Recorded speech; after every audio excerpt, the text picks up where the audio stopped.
Prima, fein. Komm. Fein. Sitz. Guter Schatz. Guter Schatz.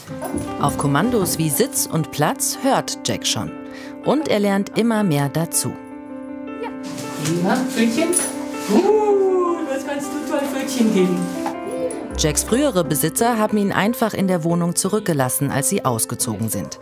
Seitdem kümmern sich Astrid Paparone und das Tierheim Gießen um ihn.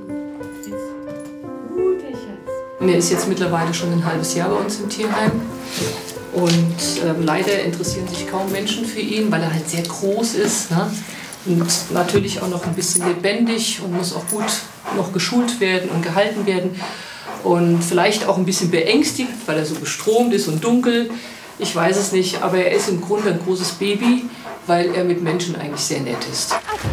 Und Jack ist nicht nur nett. Mit seinen vertrauten Menschen ist er sogar richtig verliebt, schmust und spielt gerne. An einer Sache muss Jack aber noch arbeiten. Mit anderen Hunden, da fehlt ihm einfach das Sozialtraining, das merkt man. Er ist nicht so fein im Reagieren, nicht so höflich. Also er muss da wirklich noch viel lernen, Körpersprache Hund und auch wenn andere nicht wollen, das zu respektieren. Dafür trainiert aber seine Hundebegleiterin Nisha fleißig mit ihm. Eine Vermittlung wird für Jack höchste Zeit, auch weil er sich im Tierheim zunehmend seinen Schwanz aufschlägt. In einem neuen Zuhause hätte er mehr Platz und würde nicht mehr ganz so aufgeregt wedeln und sich verletzen. Jack hat ordentlich Temperament. Deshalb sollte er für seine neuen Besitzer nicht der erste Hund sein.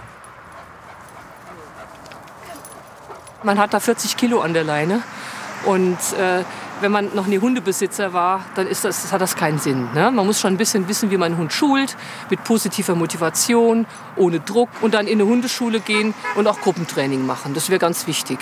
Also erfahrene Leute sollten es auf jeden Fall sein. Aufgeregt und stürmisch, aber auch verschmust und richtig liebenswert. Wer ein bisschen Zeit und Platz hat, kann sich gerne im Tierheim Gießen melden, damit Jack hoffentlich bald ein neues Zuhause findet.